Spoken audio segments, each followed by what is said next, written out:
जरा सोचिए, एक राजा जिसके पास सब कुछ है, ऐश्वर्य, प्रेम, सत्ता, सम्मान और भविष्य का एक सुनहरा सिंहासन, वह सब कुछ छोड़कर एक रात चुपचाप महल से निकल पड़ता है, बिना किसी को बताए पत्नी सो रही है, नवजात शिशु पास में है, लेकिन उसका हृदय किसी और सत्य की खोज में बेचैन है। क्यों क्यों एक राजकुमार अपनी पूरी दुनिया छोड़कर जंगलों की ओर चल पड़ता है? आखिर क्या तलाश रही थी उसकी आत्मा? ये कहानी है बुद्ध की, ये कहानी है एक ऐसे इंसान की जिसने सिर्फ अपने लिए नहीं, इस संसार के हर प्राणी के लिए शांति और मुक्ति की राह खोजी। आज हम शुरू कर रहे हैं एक ऐसी यात्रा जो आपको भीतर तक झकझोर देगी। ये सिर्फ गौतम बुद्ध की कहानी नहीं है, ये हर उस इंसान की कहानी है जो कभी जीवन के गहरे सवालों से टकराया है। एक शाक्य वंश का राजकुमार 2600 साल पहले भारत की भूमि पर एक छोटा सा राज्य था, कपिलवस्तु। वहां के राजा शुद्धोधन और रानी महामाया के घर एक पुत्र का जन्म हुआ। ज्योतिषियों ने पहले ही भविष्यवाणी कर दी थी, यह बालक या तो महान सम्राट बनेगा या फिर महान सन्यासी। राजा शुद्धोधन ने तय कर लिया कि वह अपने पुत्र को दुनिया की तकलीफों से बचाएंगे, क्योंकि वह नहीं चाहते थे कि उनका उत्तराधिकारी सन्यासी बने। इसलिए राजकुमार सिद्धार्थ को महल की चारदीवारी में ही एक स्वर्ग जैसा जीवन दिया गया, जहां दुख, बीमारी, बुढ़ापा और मृत्यु का नामोनिशान न हो, दो सुख का बंधन और भीतर की बेचैनी। सिद्धार्थ को शिक्षा दी गई, शस्त्र और शास्त्र दोनों में निपुण बनाया गया। वे अत्यंत बुद्धिमान और संवेदनशील थे। उनका विवाह भी एक सुंदर और विदुषी राजकुमारी यशोधरा से हुआ और कुछ ही समय में एक पुत्र राहुल का जन्म हुआ। लेकिन जीवन की इस कृत्रिम सुंदरता के बीच सिद्धार्थ के भीतर कुछ बेचैन था, कोई सवाल, कोई तलाश जो उन्हें सोने नहीं देती थी। 3-4 दृश्य जो सब कुछ बदल गए। एक दिन उन्होंने महल से बाहर जाने की इच्छा जताई। राजा ने सारा नगर सुंदरता से सजवाया, बुजुर्गों और बीमारों को छुपा दिया गया, लेकिन सत्य तो सत्य है, वह छुपता नहीं।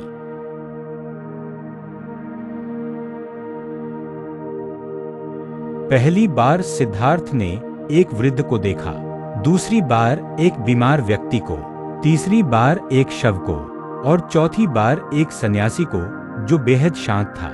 क्या मैं भी एक दिन बूढ़ा हो जाऊंगा? क्या मेरे प्रियजन भी एक दिन मर जाएंगे? क्या इसी को जीवन कहते हैं? ये प्रश्न उन्हें भीतर से तोड़ रहे थे। और फिर चौथे दृश्य ने उन्हें नई दिशा दी। उन्होंने सोचा, अगर संसार में दुख है तो कोई रास्ता तो होगा जो इस दुख से मुक्ति दिला सके। 4 गृहत्याग, सबसे कठिन निर्णय। एक रात जब यशोधरा गहरी नींद में थी और उनका नन्हा पुत्र राहुल उनके सीने से लिपटा सो रहा था, सिद्धार्थ चुपचाप उठे। उन्होंने एक अंतिम बार देखा उस संसार को जिसे वह प्रेम करते थे, लेकिन छोड़ना आवश्यक था, क्योंकि उनका प्रेम केवल परिवार तक सीमित नहीं था। वे पूरी मानवता के लिए कुछ खोजना चाहते थे। उनका यह त्याग सामान्य नहीं था, यह कोई पलायन नहीं था, यह एक महान उद्देश्य के लिए कदम था। 5 जंगलों की ओर, आत्मखोज की ओर। सिद्धार्थ जंगलों की ओर निकल पड़े। उन्होंने राजसी वस्त्र त्याग दिए, केश कटवा दिए और सन्यासी का जीवन शुरू किया। वे गुरु आलार कालाम और उद्यक रामपुत्र के पास पहुंचे। उन्होंने ध्यान, समाधि और योग की गहराइयों को छुआ, लेकिन उन्होंने पाया कि केवल यह ज्ञान आत्मा की पूर्ण मुक्ति नहीं दिला सकता। फिर उन्होंने कठोर तप किया, वर्षों तक भूखे रहे, शरीर को कंकाल बना दिया, लेकिन जब मृत्यु सामने आ खड़ी हुई तब उन्हें यह एहसास हुआ, आत्मा की मुक्ति न तो विलास में है, न ही अत्याचार में। तभी एक दिन एक स्त्री सुजाता उन्हें खीर का पात्र देती है।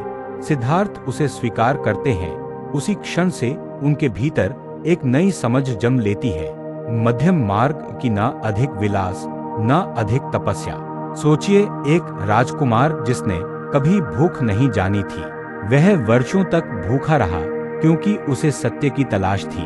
सोचिए, एक पति जिसने अपने नवजात बेटे को छूने तक का मोह त्याग दिया, क्योंकि उसके भीतर कुछ और गूंज रहा था, कुछ महान, कुछ दिव्य। क्या हम कर सकते हैं ऐसा त्याग?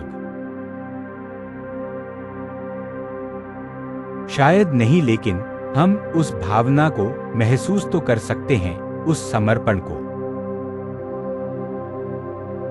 आज हमने सिद्धार्थ के जीवन की उस अवस्था को देखा जहां से उनकी महान यात्रा शुरू हुई। ये सिर्फ एक कहानी नहीं है, ये एक प्रेरणा है। कभी कभी सच्चाई की तलाश में हमें अपनी सबसे प्यारी चीजों को छोड़ना पड़ता है, लेकिन जब उद्देश्य बड़ा हो तो त्याग भी पवित्र हो जाता है। आगे में हम जानेंगे उस क्षण को जब सिद्धार्थ ने बोधगया की पीपल वृक्ष के नीचे बैठकर मोक्ष की प्राप्ति की और बन गए गौतम बुद्ध। अगर आपको ये कहानी प्रेरणादायक लगी तो इस यात्रा को अधूरा न छोड़ें। आगे के वीडियो में हम जानेंगे बुद्धत्व की प्राप्ति, उपदेश और वह प्रकाश जिसने आज भी करोड़ों दिलों को रोशन किया है। वीडियो को लाइक कीजिए, शेयर कीजिए और चैनल को सब्सक्राइब जरूर कीजिए ताकि जब अगला भाग आए आपसे छूट न जाए। अब तक के वीडियो में हमने जाना कि कैसे राजकुमार सिद्धार्थ ने संसार के दुखों को देखकर राजमहल छोड़ दिया और एक गहन आत्मिक यात्रा पर निकल पड़े। अब आगे के वीडियो में हम जानेंगे उस सत्य की प्राप्ति की कहानी जिससे वे बने बुद्ध। पिछले भाग की भावनात्मक झलक के साथ पिछले भाग में हमने देखा एक राजकुमार कैसे एक रात सब कुछ छोड़कर चल पड़ा अपने सवालों के जवाब खोजने, संसार के दुखों का हल ढूंढने। वो जंगलों में भटके, तप किए, ध्यान किया, लेकिन अब तक उन्हें वह अंतिम सत्य नहीं मिला था। फिर आया वह क्षण जिसने न सिर्फ सिद्धार्थ को बदल दिया बल्कि पूरे विश्व की दिशा बदल दी। एक पीपल वृक्ष के नीचे संकल्प, अब या कभी नहीं। एक दिन सिद्धार्थ गया, पहुंचे आज का बोधगया। वहां एक घना पीपल वृक्ष था, वह शांत ठंडी छाया वाला था। सिद्धार्थ ने उस वृक्ष के नीचे एक आसन बनाया और खुद से एक वचन लिया, जब तक मैं सत्य को प्राप्त न कर लूं, इस आसन से नहीं उठूंगा चाहे शरीर टूट जाए। वो क्षण सिर्फ ध्यान का नहीं था, वो सृष्टि के गहरे रहस्यों से आमने सामने होने का क्षण था।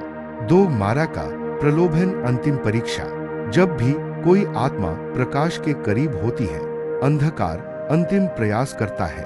मारा जो बौद्ध दर्शन में अज्ञान, मोह और अहंकार का प्रतीक है, सामने आया। उसने सिद्धार्थ को डराया, प्रलोभन दिए, सुंदर अप्सराएं भेजी, शक्ति सम्मान का झांसा दिया, लेकिन सिद्धार्थ अडिग रहे, शांत, स्थिर और निर्विकार। मारा हार गया। यह केवल एक काल्पनिक कथा नहीं है, यह हर उस साधक की सच्चाई है जो सत्य की खोज में है। उसे सबसे पहले अपने भीतर के विकारों को हराना होता है। 3 बुद्धत्व की प्राप्ति, वह दिव्य प्रभा। उस रात जब चांद आसमान में था और सारा जंगल शांत, सिद्धार्थ गहरे ध्यान में डूबे। रात्रि के प्रथम पहर में उन्होंने अपने पिछले जन्मों को देखा। द्वितीय पहर में उन्होंने जाना संसार में जन्म और मृत्यु कैसे चलती है, और तृतीय पहर में उन्होंने देखा दुख का कारण क्या है और उससे मुक्ति का मार्ग क्या है। प्रातः होते होते जब सूरज की पहली किरणें धरती पर पड़ी, सिद्धार्थ अब सिर्फ सिद्धार्थ नहीं रहे, वे बन चुके थे बुद्ध, जिसने जान लिया है, जो जाग गया है। 4 पहला उपदेश, धम्मचक्र प्रवर्तन। ज्ञान प्राप्त करने के बाद बुद्ध 7 सप्ताह तक मौन रहे। फिर उन्होंने सोचा क्या यह गूढ़ ज्ञान कोई समझ पाएगा, लेकिन ब्रह्मा देव ने उन्हें प्रार्थना की, हे बुद्ध, कुछ लोग ऐसे हैं जो सुनने को तैयार हैं, कृपा कर उन्हें मार्ग दिखाई। फिर बुद्ध चल पड़े वाराणसी के पास सारनाथ की ओर। वहां उन्होंने अपने 5 पुराने साथियों को पहला उपदेश दिया, जिसे कहते हैं धम्मचक्र प्रवर्तन सूत्र। यहाँ उन्होंने बताया 4 आर्य सत्य।